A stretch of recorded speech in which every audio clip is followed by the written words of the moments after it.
ओम श्री साई राम। आज हम आपको बताएंगे अवतार क्या होता है। अवतार का अर्थ है अवतरण।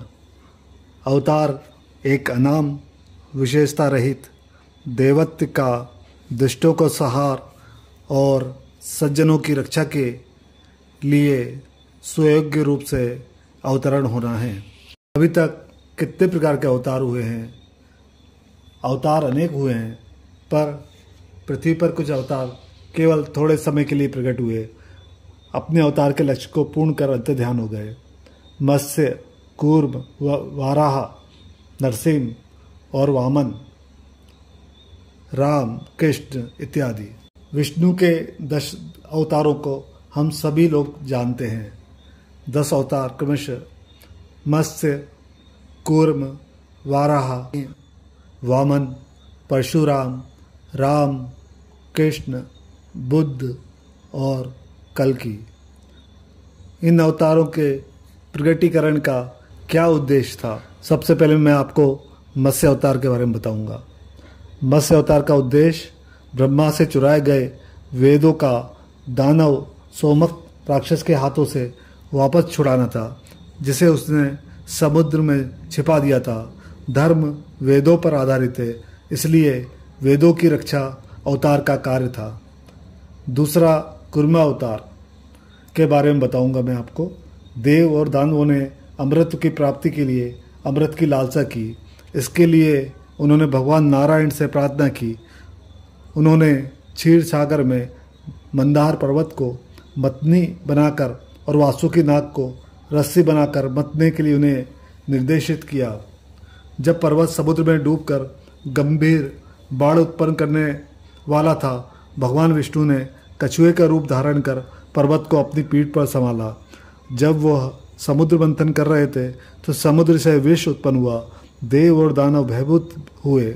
भगवान शिव ने आकर विष को निगल लिया। समुद्र से कई जीवित और निर्जीव चीजें बाहर आ गईं।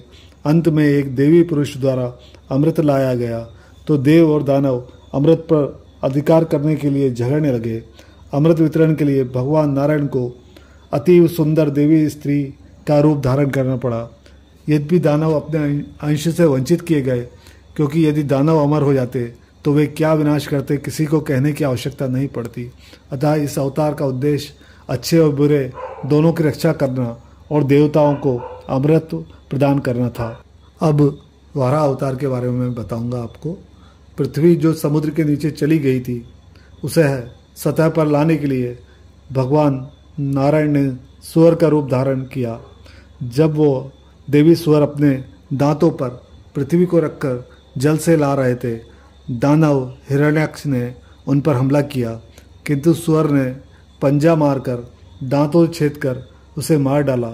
इस प्रकार वराह अवतार का उद्देश्य पृथ्वी की रक्षा करना और उसे उसकी जगह पर सुरक्षित रखना था। नरसिंह अवतार के बारे में बताऊंगा।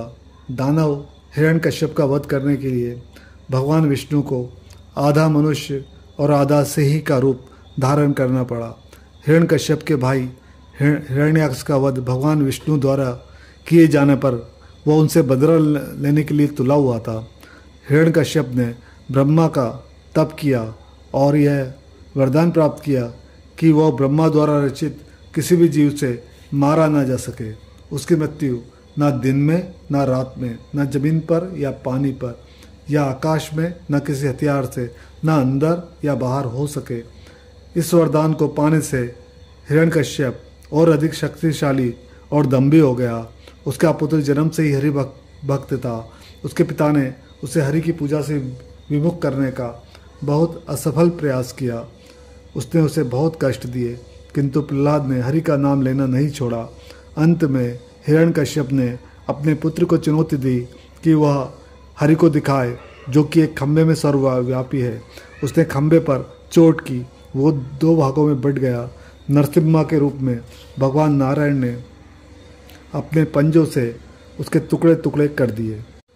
इस अवतार का उद्देश्य अपने भक्त के लिए इस विश्वास की पुष्टि के लिए था कि ईश्वर सर्वव्यापी है। यदा यदा हि धर्मस्य ग्लानिर्भवति भारतः अभ्युत्थानं धर्मस्य तदात्मानं सृजाम्यहम्। परित्राणाय साधूनां विनाशाय च दुष्कृतां धर्म संस्थापनार्थाय संभवामि युगे युगे। श्लोक का अर्थ है, मैं अवतार लेता हूँ, मैं प्रकट होता हूँ।